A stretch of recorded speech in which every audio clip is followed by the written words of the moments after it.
Welcome to the fifth and last event of the Build Up California Roundtable series on early learning care facilities. To this series, we are highlighting the greater Los Angeles area, including what's going well, challenges and solutions to the expansion, improvement, and sustainability of the child care facility supply. My name is Ericka Erickson, and I serve as the Policy and Program Officer for Early Care and Education at the Low Income Investment Fund. And I lead facilitator in the development of Build Up California. Build Up California is a network and it's an example of how LIFT mobilized partners to support the development of communities of opportunity. As a network of childcare champions, members and partners of Build Up California are committed to working together to solve the childcare facilities crisis in our state. This roundtable series is part of the Building Blocks for an Equitable Recovery initiative, through which we explore the most effective strategies to sustain and improve the supply of early learning and care facilities as we face and recover from the shocks of the COVID-19 pandemic. In the greater Los Angeles area, we find many zip codes considered childcare deserts. This affects the educational achievement of children, parents' ability to work and sustain their families, and local business workforce capacity. Childcare and early education opportunities have a ripple effect that influence every area of our communities, especially the economy. So today, we will discuss how elected officials can lead us out of this crisis by working with other stakeholders on the expansion of childcare supply.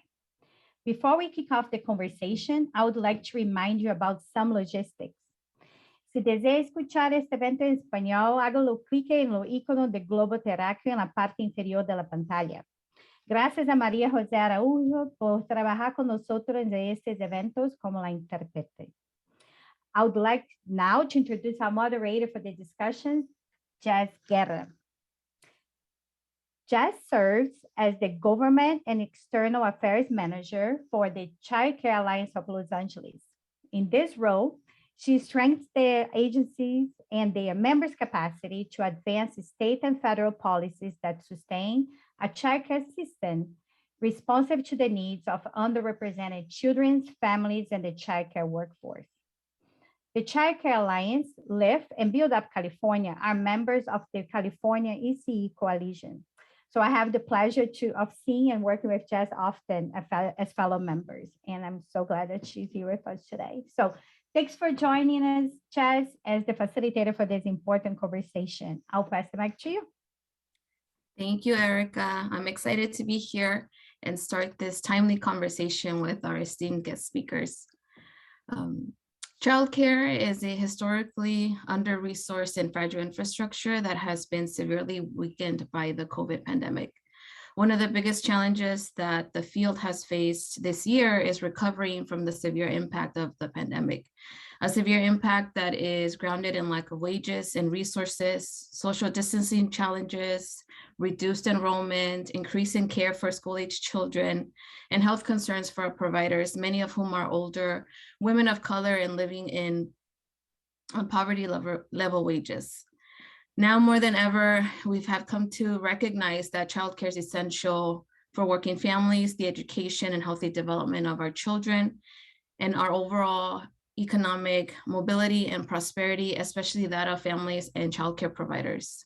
In LA County, 20% of family childcare home providers and 24% of centers are still closed, while more than 75,000 eligible children wait for care. The critical need to increase wages for providers and invest and expand facilities to meet the demand is imperative to the recovery and the stabilization of childcare for years to come. With the Child Care Alliance of Los Angeles, we work closely with 10 early learning and care agencies that provide comprehensive childcare and early learning supports for families and childcare providers.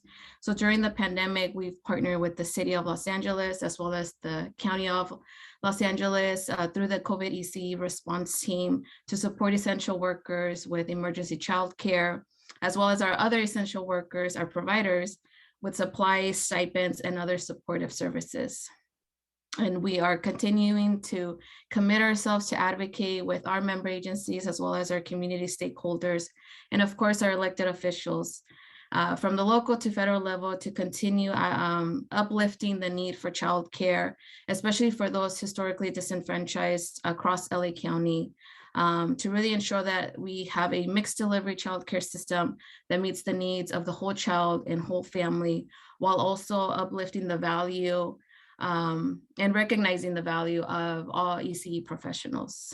We have a long road to recovery, but are excited for our esteemed panel today to really share their insights on how we can work with our elected officials to continue investing and expanding childcare facilities, which is one part of the recovery. So today, we're happy to have some ECE champions to share the insights on how we can build those relationships with our elected officials. And first, we'll give an intro on our esteemed panelists, and then who will then share their insights on today's topic. And then we will follow that with a Q&A section. So make sure that you use the Q&A section to share your insights or any questions that you'd like to share with our panelists. So first, I'd like to give you a quick overview of our first panelist, which is our Los Angeles City Council President, Nury Martinez. She is the first Latina council president in the city's 171-year history. The proud daughter of working class immigrants, President Martinez is a glass ceiling shattering leader who brings a families first and women's rights advocacy to her efforts on behalf of families in the 6th Council District and across the city of Los Angeles. So welcome to Council President Nury Martinez. Also with us today, we have Miren Algorri, an early childhood educator and the owner of a home-based childcare business, Little Blossoms.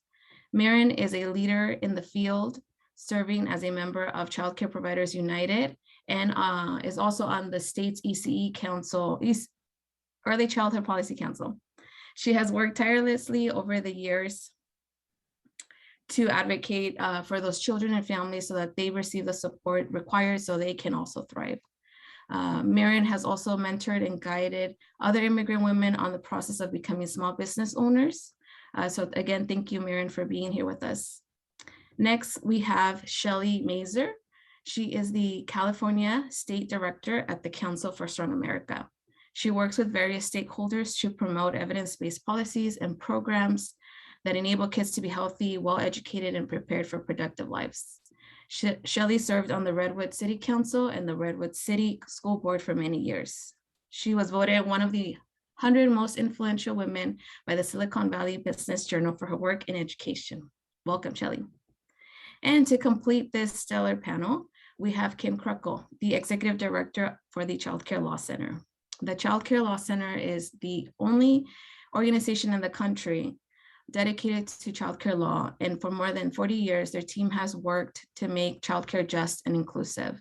Recent examples include uniform zoning laws for family childcare across the state and removing eligibility restrictions so families could gain income without sacrificing childcare assistance. Thanks for being here with us, Kim, and for the rest of our panel. It's an honor to be with you all. Thank you. No, thank you. So now let's get started with first we have LA City Council President Nury Martinez. You have been leading the City Council to consider childcare in public decisions and invest in and support childcare businesses, especially during these challenging pandemic times. Could you please share some highlights of your experience and your perspective on how other elected officials can lead the expansion of childcare supply in their communities? Thank you for having me. Good afternoon, everyone. It's a pleasure to be here. I just hope that one day soon we can actually be together and in person. It's great to be here otherwise, but thank you for the kind introduction, Jess. I think for so many of us who are working moms, the pandemic did not only emphasize the issues that we were already having, struggling with trying to balance your job, your career, and having to balance, raising a family and childcare and all the other school responsibilities that come along with just being a parent in Los Angeles. The pandemic just simply just highlighted what women were already going through and what the challenges parents are facing nowadays. And so on the city council, I was not on the city council during the Great Recession, but the Department of Rec and Parks was forced to close down about 24 to 26 licensed childcare facilities due to lack of funding. This is over a decade ago. And the city never really recovered from that. And we were left with 2 childcare facilities in the entire city, both of which are in South LA, which the rest of the city was basically left with these closures. So during COVID last year, the lack of licensed childcare facilities was just highlighted during the pandemic when people had to figure out quickly what to do with their children if they were lucky enough to even have a job. So many people lost their livelihood and their jobs, but women were faced with decisions like having to choose between their careers, their jobs, having to become teachers and cafeteria workers, because we were wearing so many different hats during the pandemic when we had to be forced to stay home and take care of our kids or take care of a loved one who had contracted COVID or someone in their family. And so women had to make these tough choices. And so many of the women that we talked to, and even some of the national surveys will tell you, 1 out of 4 women had to make that tough decision between their careers and staying home because of the lack of childcare.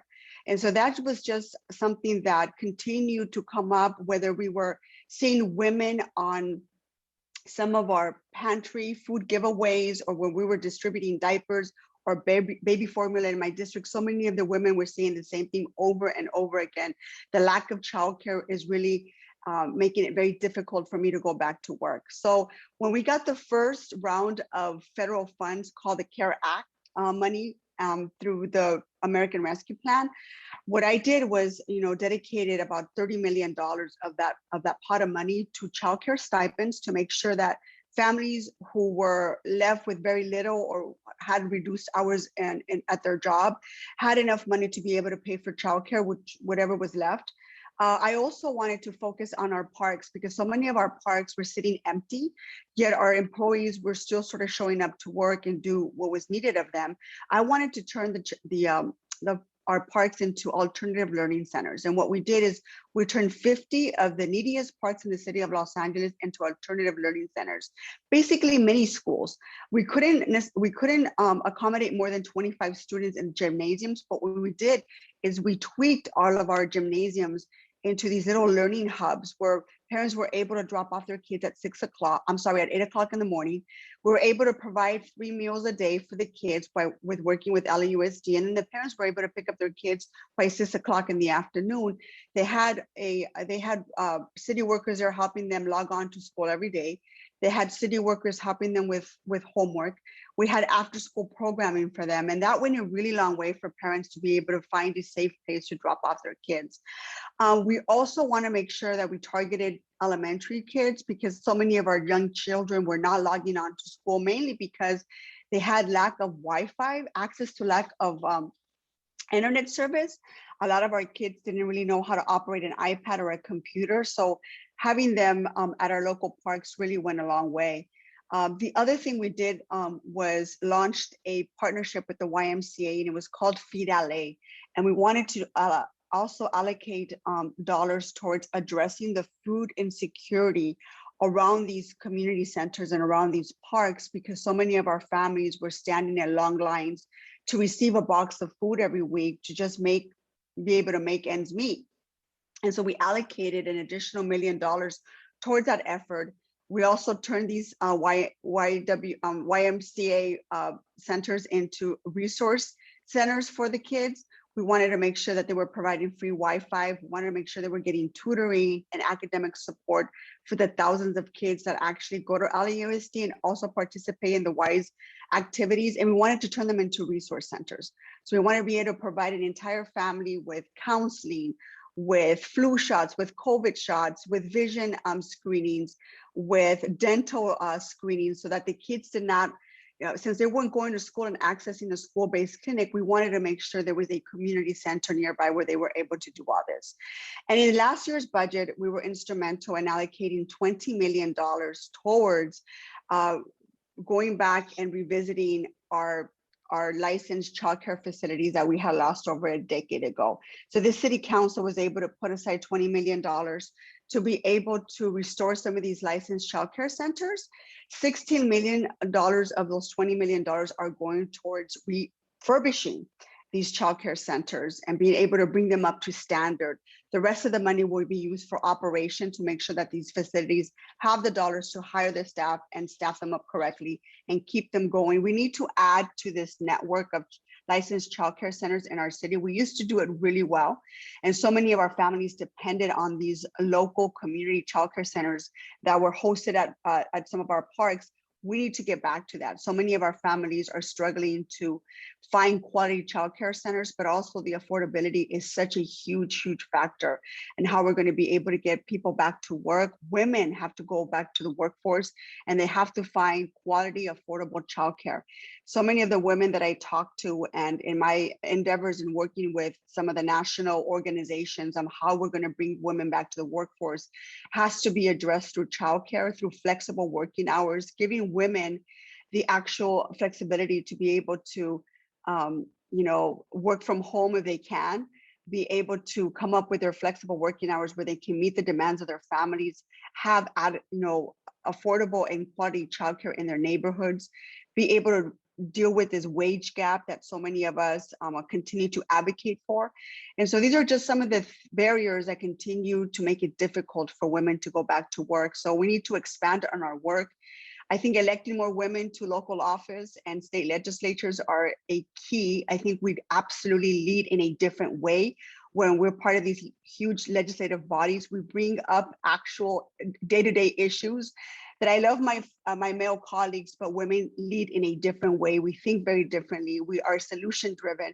And some of the things that we care about, if it wasn't for women being in these large bodies advocating for this work, so many of the times we get left behind because we as women not only run our households, but we actually, a lot of our male counterparts would not be thinking of this kind of work leading us forward. So we need to do more of that and continue to work together so that we can expand on the work that we're doing in Los Angeles and continue to actually advocate for the working families of the city, because we have to recover from this pandemic, but we have to do it equitable and we cannot leave anybody behind. Poor people and poor families need to be advocated for more than ever before, since they've lost so much during this pandemic.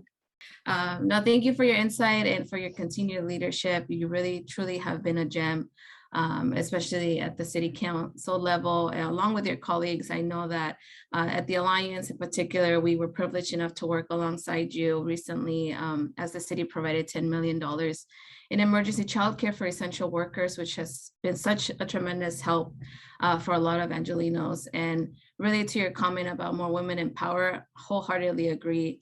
Childcare has historically been seen as a women's issue, rightly so, obviously, but it's definitely a partnership with, of course, our male counterparts. But really, when women are in the table, many things move and move a little quickly than usual. So really, thank you for your continued leadership and for being with us here today again. So now we have an early childhood educator, another powerful woman and leader, Miren Algorri, who will be sharing with us a little bit more about her perspective as a small business owner and leader with the Child Care Providers United. If you can tell us a little bit more on your perspective as to how elected officials can be effective leaders in supporting our efforts to expand the childcare supply. Hello, good afternoon. Thank you so much for having me be a part of such an important conversation. Yes, my name is Miren Algorri, and I'm an early childhood educator in a home setting, also known as a family childcare provider. I've been running my facility for almost a quarter of a century. It's been 24 years since I first got a license to provide early care and education out of my home. I am a part of the California Early Childhood Policy Council and the Workforce Subcommittee, and also a proud member of the Child Care Providers United Union, CCPU. I'm a member of its negotiating team. This is the team that sits down with the state and bargains on crucial items such as rates, non-operational paid days, stipends, etc. And we just negotiated our first contract with the state this summer, and that wouldn't have been possible without the ongoing support of the families. The organizing efforts of the childcare providers themselves, but also because of the continued support from our elected officials at every level. This contract between the state and CCPU, AB 131, is living proof that when we all come together and fight for our children, we accomplish great things. In light of these great accomplishments, now I'd like to talk about issues that elected officials at every level should be aware of, that should learn about. And that is the childcare deserts. From my perspective, a childcare desert looks like this. It's Monday morning, the phone's ringing. I cannot tend to the phone because I am tending to the children. The phone continues to ring throughout the day, and it happens on Tuesday, and then on Wednesday, it happens on Thursday. We get an average of 4 phone calls per day from parents looking for childcare services, especially for infants. About 3-4 weeks ago, I had a young parent crying over the phone, a parent who could not find childcare for her infant child. And she was willing to drive 70+ miles a day to my facility, which, by the way, I do not have any openings. She was willing to do that so she would not lose her job. Meanwhile, childcare providers are struggling to find a rental house where they will not be turned down by the landlord because they're running a childcare business. And it is obvious on the application as it's listed as a source of income being their family childcare business. We are well aware of SB 234, very grateful for it. But discrimination is still an issue. I'm gonna tell you 2 stories. We have a provider who did not speak any English. She needed to find a place to live and where she could run her facility, and she found a place. The landlord told her that there was a condition for her to move into the home, and that was for her to fix the outdoor area. So this provider invested over $8,000 on renovations, and she was given a lease agreement, and she was able to move in. Fast forward, and right in the midst of the pandemic, the landlord decided to raise the rent $500 a month, which the provider could not afford. So she reached out for support from the union. And when we took a look at the rental agreement, it turns out that it was a 1-month lease. This landlord told the provider that she could move in as long as she fixed the outdoor area. The provider did. The provider, not knowing English, did not know that that lease was only for 1 month.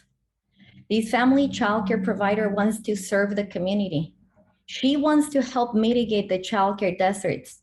She was forced to invest $8,000 on a property where she has a 1-month rental agreement and is now struggling because she cannot find another place. So it's either she pays the $500 that were raised on her rent and all the interest that has accrued since the landlord asked for the $500 increase.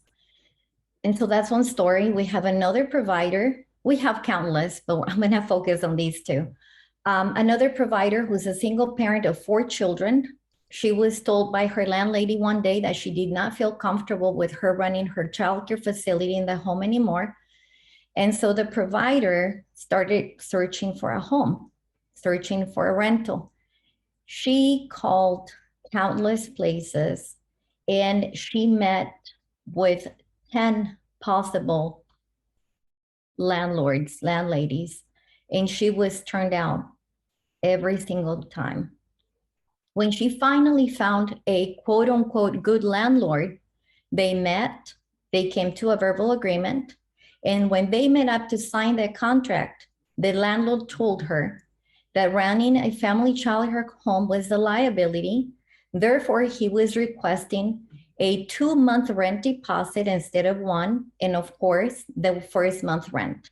So this provider had budgeted $5,600, but ended up having to invest $8,400 so she would not be on the streets with her 4 children and without an income, since she needs the actual infrastructure in order to pay her bills. Why am I sharing these stories with you? Because we all must come together, the parents, the providers, and the elected officials, and make the children front and center of our collective efforts. Parents need to get to work, and they need childcare services. Childcare providers are there for the parents to the best of our abilities. Let's not forget that family childcare providers showed what many of us have already known. We are essential. Childcare is essential. Family childcare providers are the human infrastructure, but without the other type of infrastructure, we cannot provide services. We need public funding for these public services that we provide. We need elected officials at every level who are invested in childcare. We are grateful for the amazing support some providers have received at different local levels. And I can tell you, San Diego being an example, how the Board of Supervisors supported providers and supported essential workers by creating vouchers for essential workers and stipends for providers with no strings attached. The Board of Supervisors knew that the childcare infrastructure could collapse, and they acted upon it. They make sure that providers were funded so they could reopen their businesses, or so they could remain open. Yes, California continues to thrive during the pandemic on the back of women of color. The vast majority of family childcare providers are women of color. So going back to these Board of Supervisors supporting family childcare and supporting the children, supporting the families, this is the kind of leadership that we wish to see at every level across the state. But what we really want to see is a childcare system that is cemented in a strong foundation, not these structure that it's about to crumble every time we encounter a natural disaster or a pandemic. A foundation laid on providers having their needs met, on providers having access to the infrastructure that they require to perform their job, a place they call home, not because they turn it into one, but because that is their home, that is their property. It's time that every elected official supports the children of America by supporting their caregivers. They must create and promote bills that ensure that family childcare providers have access to affordable housing in the form of a subsidy, that their application fees are waived, because these providers who went and looked at over 10 places, if she paid $500 per application, that's $500 that she did not have. So subsidies, application fees to be waived, and those abusive landlords to be held accountable, and the providers being held harmless. Early childhood educators are invested in caring and educating the future of this country, and they must have ongoing support in the form of a budget that would fund a down payment so providers can become homeowners. We appreciate the stipends, we truly do, but that is a quick fix. It's a Band-Aid on a very deep wound. So it just sort of makes the surface heal, but we really need to get to the root, and we really need, as I said earlier, lay a strong foundation. A great start for elected officials is by making sure that they're making themselves available when the parents and the providers request to meet with them, and that they truly listen to what we have to say, and that they're ready to support the needs of their constituents. I would love for them to reflect on, how are we truly building back better? How am I, as an elected official, supporting the children, the families, and the early childhood educators of my community, my state of America? Thank you. Thank you, Miren. Thank you, and thank you, really, for your story, your leadership, your continued advocacy. I mean, you are the essential worker along with all the other childcare providers that exist, that keep California working, that keep us thriving. And I hope that as we continue the conversation, more and more providers become those advocates, as well as all the participants here and our elected officials that get to listen in, to work together, because we can't do it. We cannot just expect you to continue carrying our economy on your backs and the ability to support our families. So really thank you again for being here today and for everything that you do. Next, we have Shelly, who can share her experience leading the expansion of childcare supply as an elected official in San Mateo and as director for California at the Council for Strong America. Thank you so much, Jess. And Miren, thank you so much for your advocacy. I will agree with you wholeheartedly that elected officials do need to be reminded of who makes our economy run. And that's actually part of our role at Council for Strong America. Just a quick overview for people who don't know us is Council for Strong America is a national organization. We're an umbrella membership organization, and we organize business leaders, law enforcement, and retired military in support of policies, programs, and investments that allow kids to be healthy, well-educated, and prepared for success.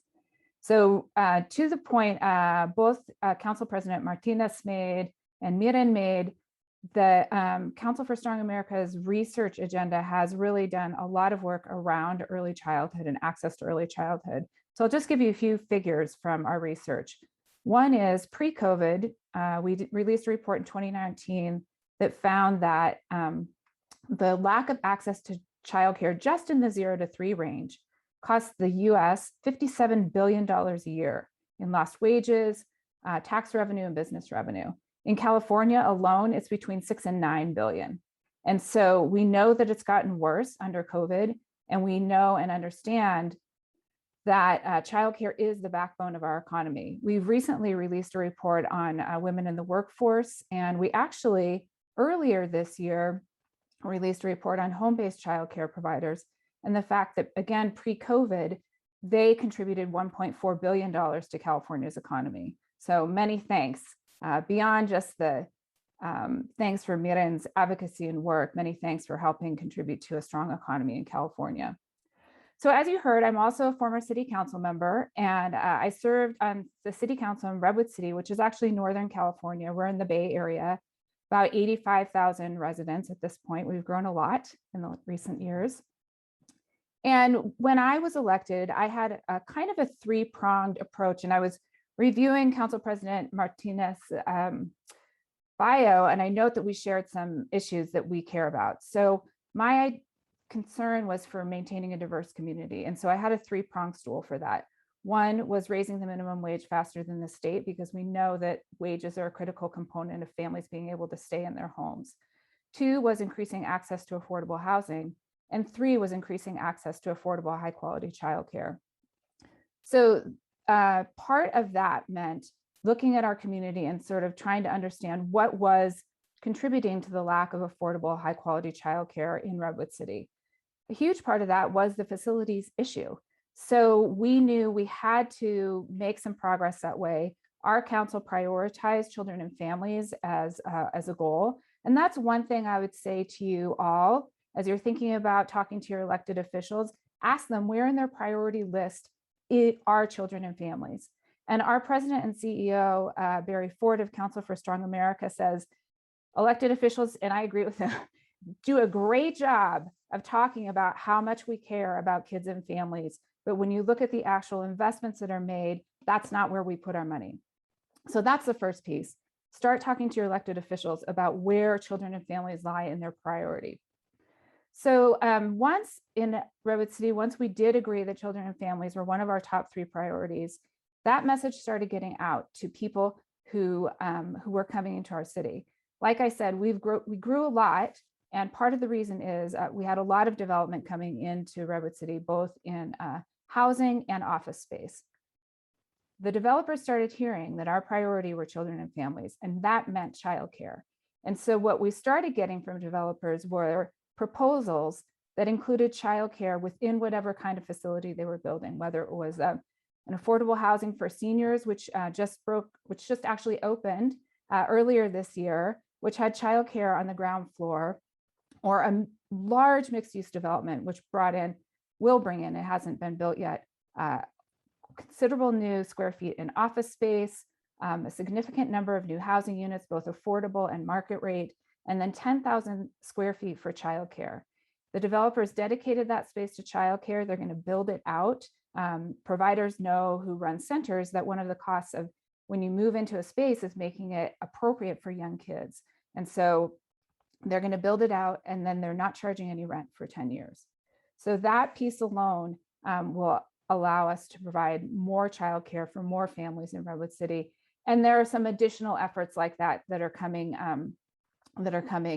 And again, that was because the elected officials all made it clear that that's what we wanted to see when new developments came in front of us. So ask your elected officials, not only where do they prioritize it, but how are they making that priority known to people who have the ability to include childcare in new facilities development. So the second piece of a little bit about me, this isn't about my history, but before I served on city council, I was a school board member, and I served as a school board member for 10 years. We were a K-8 district, it still is, but we renamed ourselves a pre-K to 8 district because we had a strong commitment, again, to integrating early childhood into our schools. We heard Council President talk about the family resource centers. We had several of those in Redwood City. And so those were about connecting families to the supports and services that they needed. And then as part of that, in a full service community school model, we were also providing childcare and preschool on site. So school districts can do that no matter where they are. They can partner with community-based organizations to offer the preschool services on site. They can offer state-funded preschool. They can provide their facilities rent-free. They can work or provide a low-cost rent, so that there is a space for families with young kids to have their kids be in a safe learning space. I will say also in San Mateo County, we have, I think actually San Mateo County was the model for Build Up California. We have Build Up San Mateo, and that was really focused on the facilities. You heard me say I'm from the Peninsula, Silicon Valley. Land is extremely expensive where I live. So part of the facilities issue was just finding land at all and then being able to afford it. So Build Up San Mateo has been working for quite some time across our region to both locate facilities, help upgrade current facilities. They worked with cities to change the zoning. A lot of the zoning changes that cities needed to make have now been taken care of, as you've heard of, by state law. But in Redwood City, we did do several things to change our fee structure, change our zoning requirements prior to that state law going into effect. And then I'll just say that our Board of Supervisors has really stepped up with quite a bit of money to help both families and providers. The last thing I want to say is ask your local elected officials to work with state elected officials and federal elected officials to be advocates for childcare, both from the facilities perspective, and then you heard Miren talk about the rates and a lot of different family fee issues, some of the things we worked on at the state level in California this year. But your local elected officials should have good relationships with their state elected officials and use their voices to be an advocate for the things that we need in our communities to make it possible for families to thrive. Thank you, Shelly, so much for your insight and reminding us how we can not be afraid to hold our elected officials accountable and reminding them of where children and families fall within their priorities.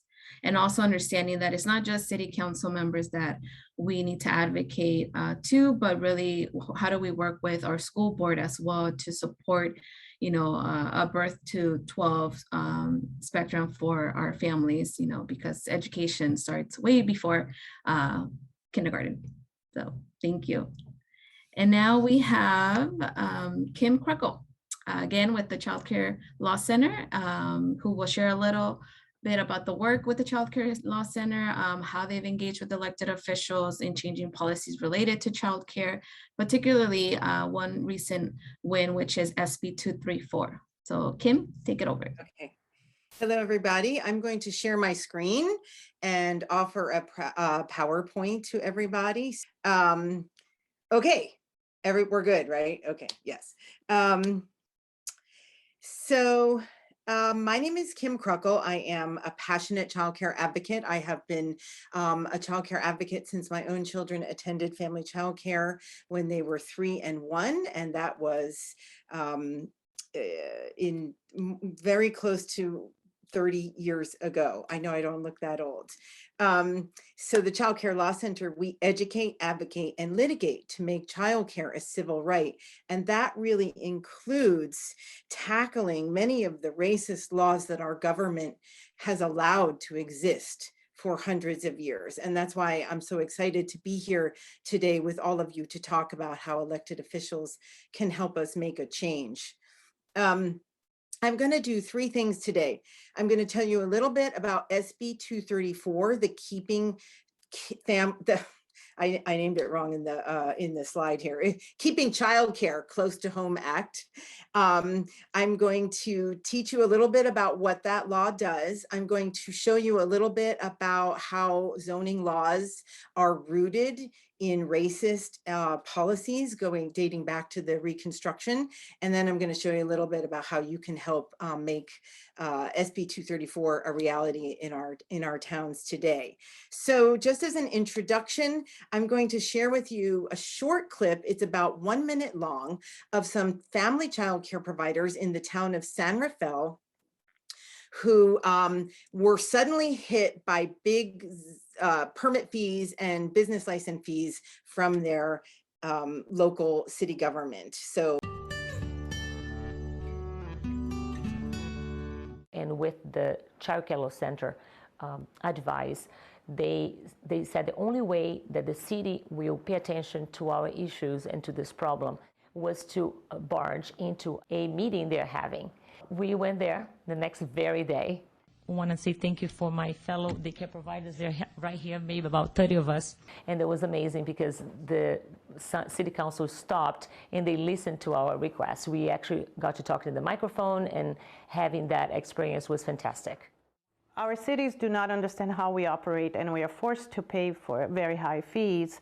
That affects how we charge our parents. We would have to raise the fees for our parents. We would probably have to reduce what we pay for our employees. There were lots of changes that we would have to do to stay in business. It's a very high fee, and we were not prepared for that.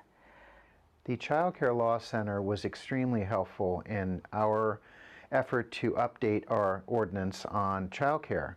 They were able to make us aware of certain state laws that we were unaware of, to help provide clarity in our ordinance and making sure that we were preparing something and adopting something that was consistent with state law. And also, it made us aware that they represent a larger group of people in the community that were sort of under the radar screen, the child care providers, of which we did not know that they had a level of organization that existed.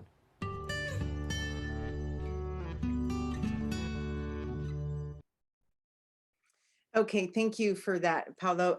So that incident launched the effort to change the law, not only in San Rafael and in many other cities across the state, but at the statewide level. The Daycare Facilities Act had been in effect for dozens of years, but it hadn't been updated, and it basically had a lot of problems that allowed cities to charge fees.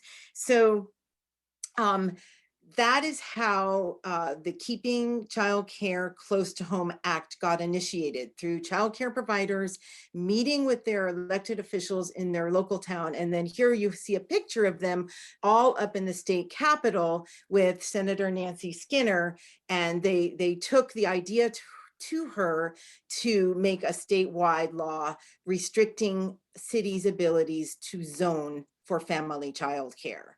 And please feel free to ask any questions. I know this is a lot of information. Why did we choose Senator Nancy Skinner? We remembered that Senator Skinner had been a mom of a baby as an elected official herself.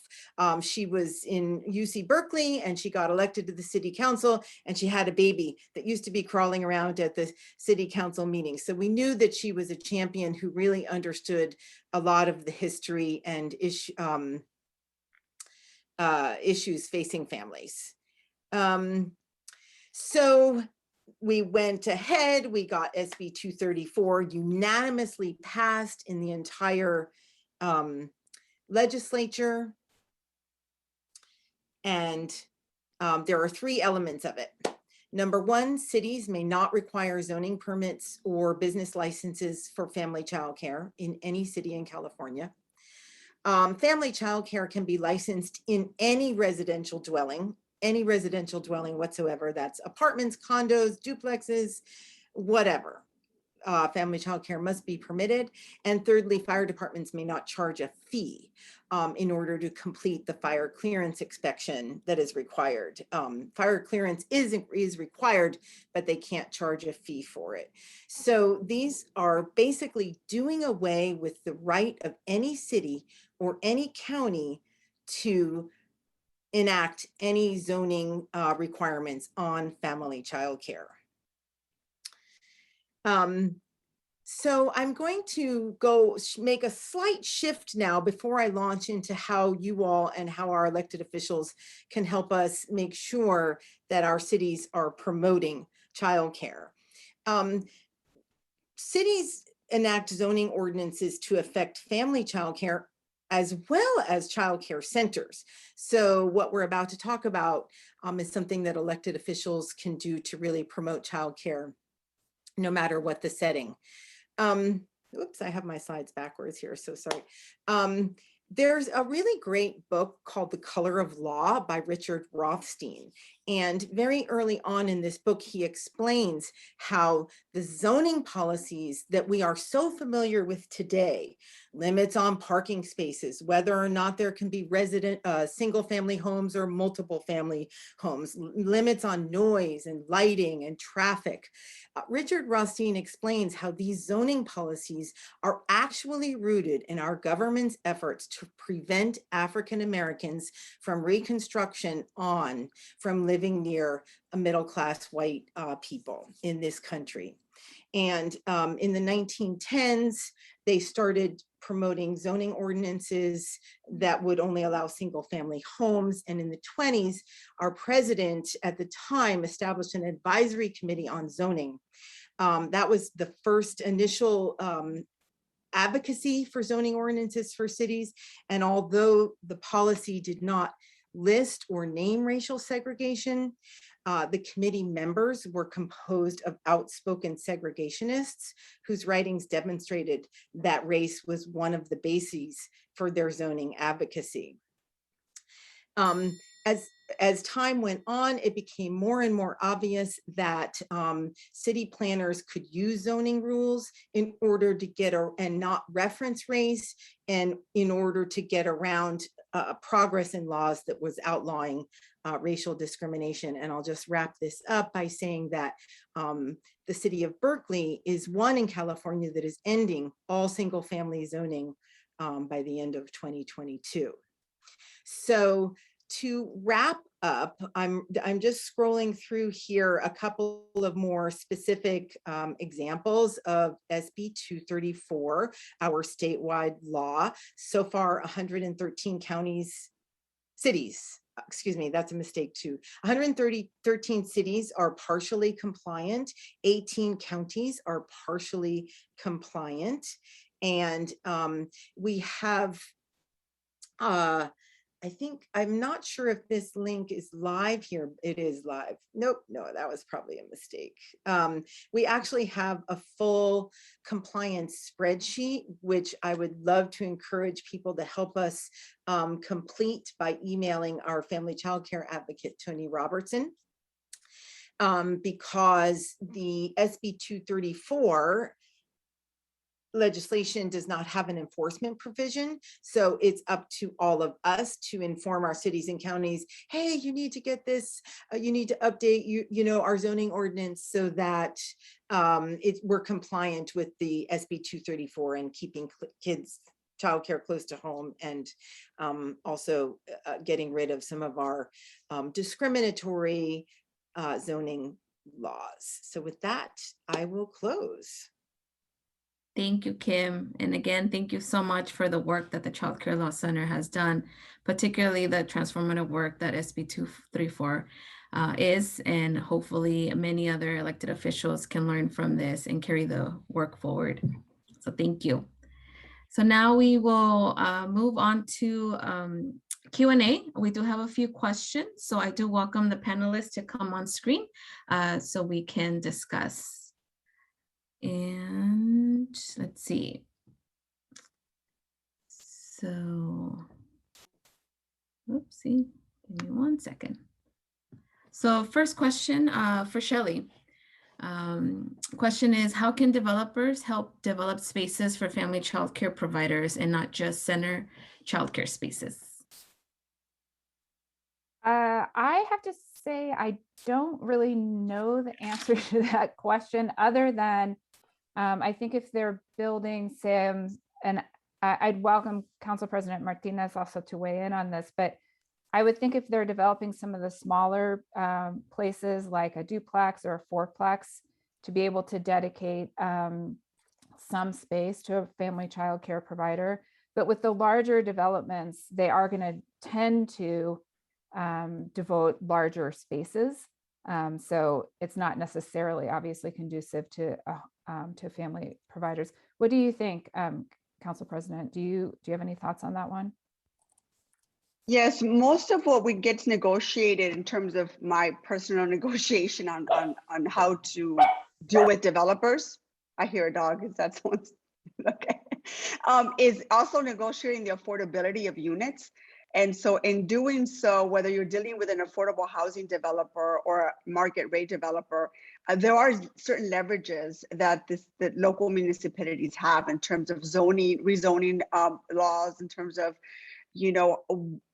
parking restrictions and certain accommodations that we can certainly leverage as a legislative body to ask for certain things, whether we want pocket parks, whether we want a allocated childcare center or a childcare facility on site, whether we want a certain amount of units to be allocated for low-income families. There's a lot that goes into it. Of course, the cost of building in this city is incredibly expensive, but there's certain incentives that we can add to whatever those negotiations look like. And I think what has not often been advocated for, and this is why I think there's certainly a case to be made as to why more women need to serve in these local offices, is because these are the issues that we bring up.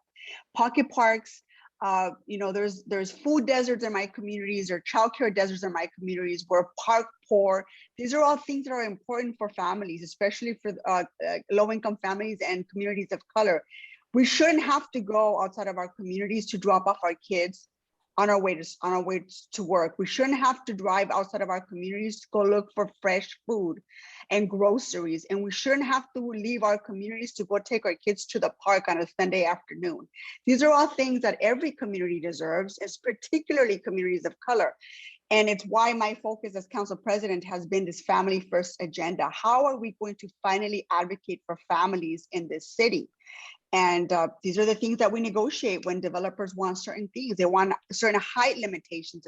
They want to go 14 stories, but maybe the zoning calls for a 10-story building. If you want those additional stories of additional housing units, what are we willing to negotiate for that kind of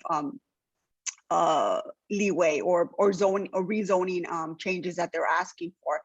And I get into those negotiations pretty fiercely, but in Los Angeles, there's 15 council districts, and none of us intervene in other councilmatic districts. And so each council member negotiates their own development projects as they move along through our council process. Thank you both. Actually, President Martinez, on that note, how can we get more elected officials like you? How can we get more women and childcare champions to run for office and bring their values to a bigger stage? Well, running for office is a very humbling experience. If anyone has ever, I don't know, Shelly, how you have felt running for office, but Yes.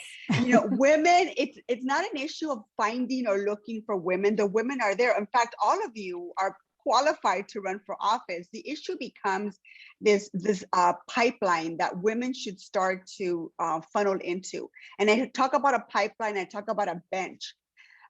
When we shouldn't be looking for women candidates when a seat becomes available or becomes vacant. We should all be looking for those women who have the skills, who have the desire to run for office, to help them develop a voter base, to help them develop a profile within the district that they want to run in. We have to help them develop a donor list because you need lots of money to run for office. You have to pay for paper, you have to pay for commercials, that all takes money. And we have to give them the backing of influential endorsements. And so in preparing to run for office, there's all these things that come into place, but you have to lay the groundwork for these women. I've been very fortunate to have tapped into very qualified women in my community who I've said, you would make an excellent elected official. Let me help you set the ground game so that when a seat opens up, you're available to run for office. And all these things are coming together. Not all of us can become the Alexandria Ocasio-Cortezes of the United States. I have so much admiration for this young woman who's created an incredible platform across this country and in her district. But not everyone has that sort of automatic stardom. So you need to start early. And you need to not be shy about asking strangers to vote for you. You should have a vision in place about the things you want to deliver for your constituents and the vision you have for the community. And you have to not be shy about raising money. And all these things, if you're shy or there's something that makes you uncomfortable about this, it makes it very difficult for you to actually be viable and actually be able to win. But we need to start to advocate for women. And they're there. Women are running their childcare centers. They're advocating for childcare needs. They're advocating for education, immigration reform, increasing minimum wage. These are all important issues. And so many of us are at the forefront of these controversial and very important issues. But it's what we do is we allow the men to take credit for all of our work. And they're the ones who look like they kind of showed up and solved all of our world's problems. Guess what? Every guy that I know that runs for office has a woman that's either running his office, running his campaign, raising his money and talking to voters for him. And so we need to do that for ourselves. If we do not figure that piece out, men will continue to then just point the finger at the next guy that should replace them.